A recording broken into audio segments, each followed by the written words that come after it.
It's time for the Morning Quickie with Sir William, the Duchess, and Cubby Kirk.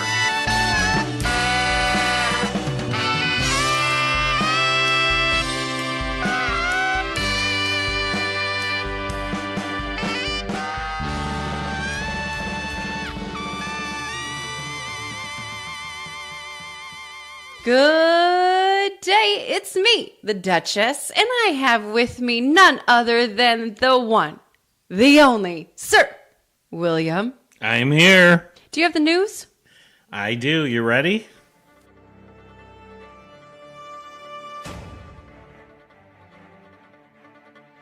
Everybody get ready for the most influential man in the world. This guy. I don't know what you're talking about. That guy. You better get that checked out. Our guy. That is totally false. Bill has saved lives just by asking, if your friends jumped off the bridge, would you?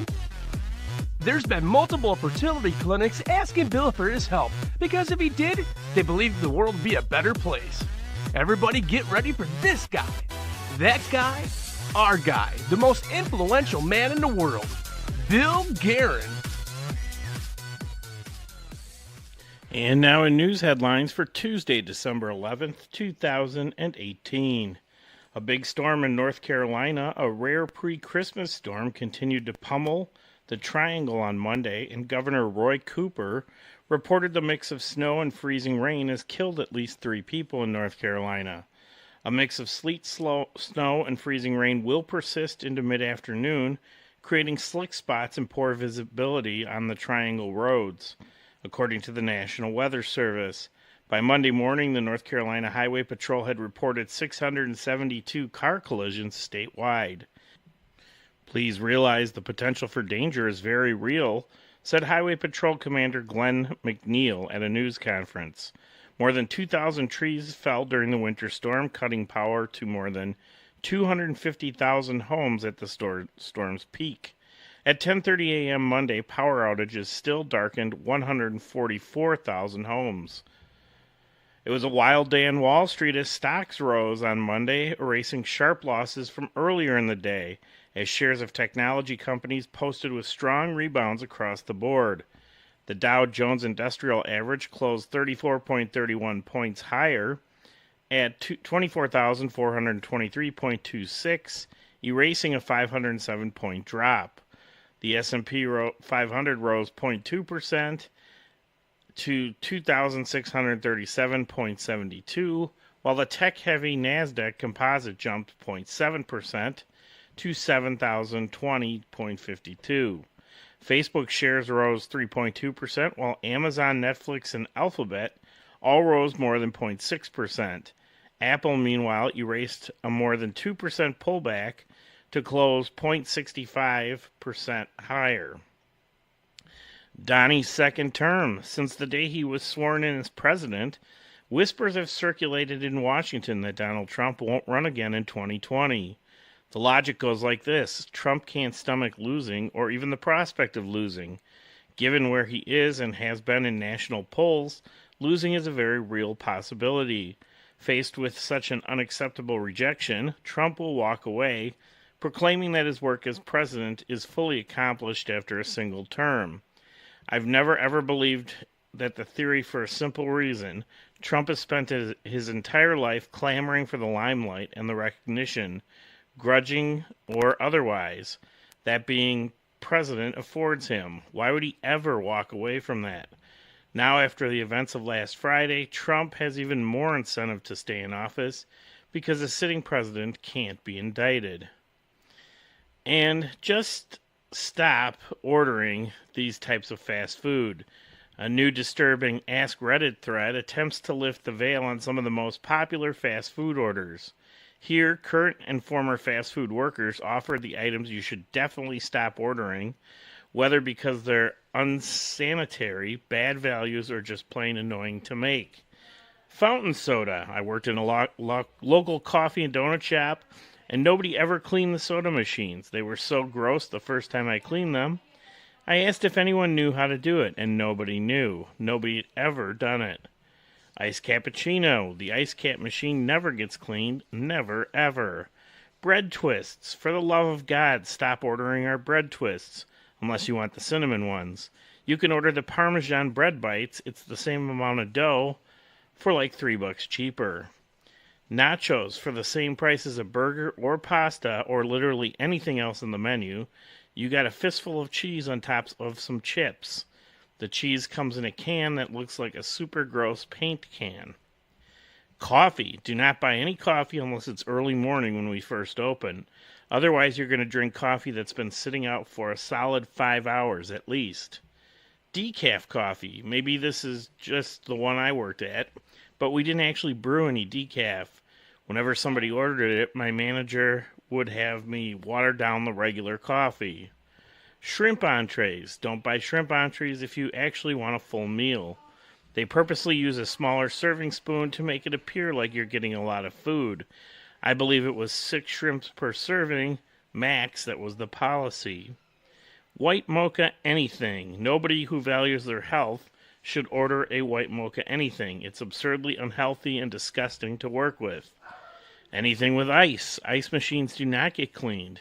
They get sanitized, but that's superficial, and the inner workings, the ice tray water tubes, are impossible to clean without running a full cycle with a heavy chemical meant to utterly strip the bullocks out of the machine. Spaghetti. Spaghetti is probably the worst value, not because it's particularly bad, but it's just bulk buy spaghetti. Too much salt and some oil for almost as much as any of the other actually complicated pastas. Sweet tea. Sweet tea or any version in the metal containers. They just get rinsed out, and oftentimes, when whoever is making it, they drop the giant spoon to mix it and fish it out with their bare hands. Just a couple more. Rolled chicken tacos. Y'all need to stop ordering the rolled chicken tacos. I'm begging you. I've tried them. Without sauce, they are 100% flavorless. The flavor comes from whatever shorty side sauce you order. Personal pan pizza. Don't get the personal pan pizza. It's overpriced. You can get a medium pizza with 1 to 2 toppings for the same price or maybe $1 more. And finally, a burger with a lettuce wrap. Please, for the love of God, don't order a lettuce wrap. There's nothing gross or anything. It's just so annoying to put together and put the toppings on. And those are your news headlines for Tuesday, December 11th, 2019. Congratulations to 2 gingers for winning the Christmas tree contest at the 2018 Very Merry Huntley event. You know him, you love him. He's our guy, Cubby Kurt, with today's sports update. Good morning, everybody. Good morning, everybody. Curtis Koch here from WGN Radio. Here's what's happening in the world of sports to get you started off through this second day of the week, Tuesday here on the Morning Quickie. We start you off with Monday Night Football last night as a big game for one of the Bears' biggest rivals in the division, the Vikings. The Vikings losers to the Seattle Seahawks last night, 21-7 the final score. It was a 3-0 game at halftime, and then finally in the fourth quarter is when really all the scoring happened, with the Seahawks scoring 18 points in the fourth, and the Vikings finally getting a touchdown late in the fourth quarter as well. Kirk Cousins, 20 for 33, 208 yards, and a passing touchdown. Russell Wilson, on the other hand, 10 for 20, 72 yards, and an interception. It was mainly the running ground in Seattle's defense that had the Vikings off balance in that game. Moving on to basketball, the Bulls, losers last night at home against the Sacramento Kings. 108-89 was the final score. They now fall to 6-22 on the year. Before the game, though, Chicago Bulls players, they reportedly took action in response to the demands made by their new head coach, Jim Boylan, who's taken over for Fred Hoiberg. According to Yahoo Sports, Vincent Goodwill and Chris Haynes, they both reported Monday that Bulls players have reached out to the National Basketball Players Association regarding what they believe to were extreme tactics used by their new head coach. Players reportedly took exception to the fact that Boylan had scheduled a practice for Sunday per Goodwill and Haynes. In response, they considered multiple alternatives, including a boycott of the practice and a walkout Sunday right after they arrived at the team's practice facility. Bulls will hit the court again, but this time in Orlando, where they will play against the Magic tip-off at 8:30 p.m. from Florida. Moving on to baseball, the hot stove is heating up, and according to Bob Nightingale of USA Today, the Cubs have been a little bit on the demanding side in terms of what they're asking for on a potential Kyle Schwarber trade, but the Schwarber deals have been turned away multiple times by the Cubs, who have been supposedly been asked a lot about Schwarber's availability.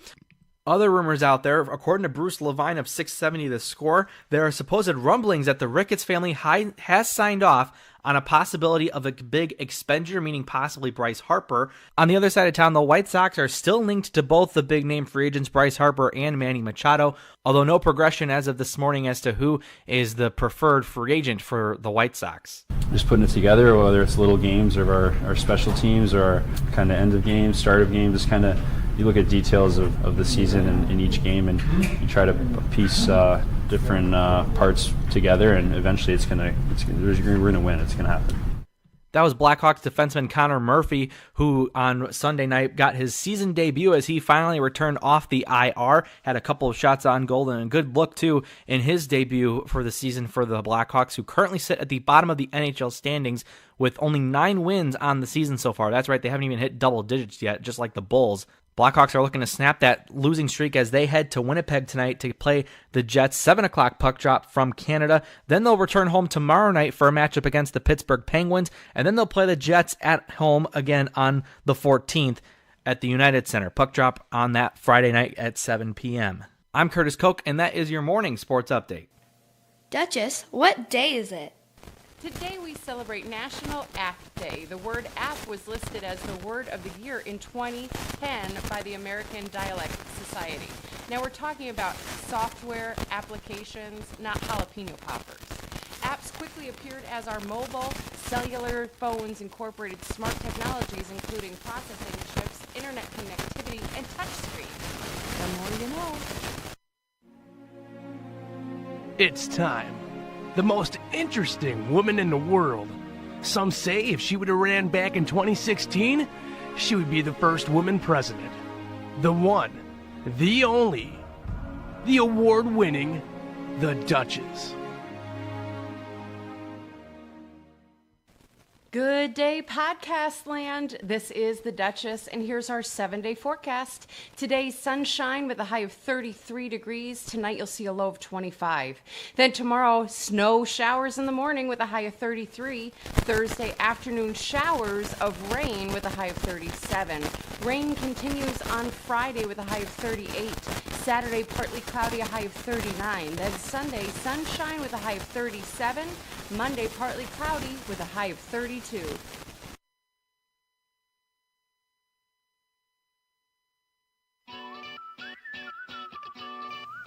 And now, the community calendar.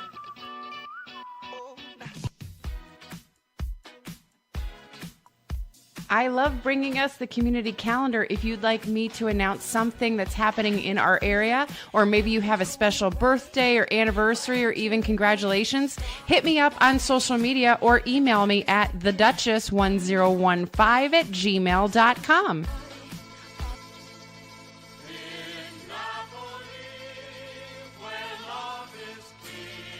Morettis, right here in Lake in the Hills, Algonquin area, is celebrating their 10-year anniversary starting December 6th through the 13th. It's $10 menu items all week long. Go ahead and pop into Morettis and let them know you heard about it on the Morning Quickie.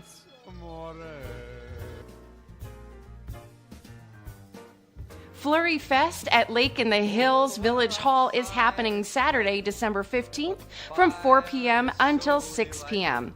Come out to Village Hall at 4 p.m. on Saturday, December 15th to celebrate the upcoming holiday Flurry Fest, which will include a food drive, family crafts, holiday elf show, deck the deer display, and a visit from Santa. This is a free event. It's sure to get your family in the holiday spirit. They'll also have a Pack the Bus Food drive. The Lake in the Hills bus will be parked in front of the Village Hall for Flurry Fest attendees to pack the bus, full of non-perishable food items to donate to the local food pantries. The Holiday Elf Show will be starting at 4:30, entitled The Funny Little People.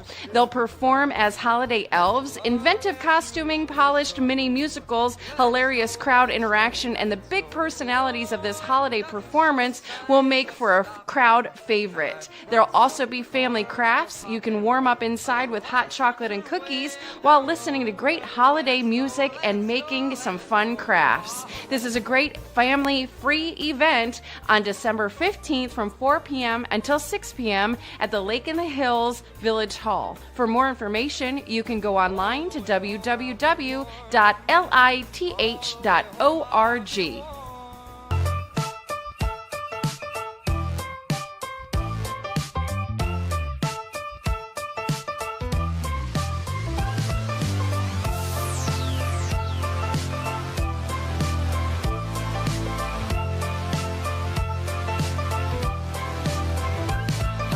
Tickled pink that things aren't going my way, 'cause that would be boring. Spend my last cent on cheese and champagne.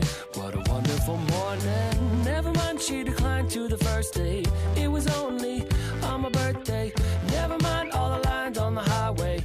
Give me time to reflect a bit, 'cause I'm just having a good day. Having a good day. Having a real good morning.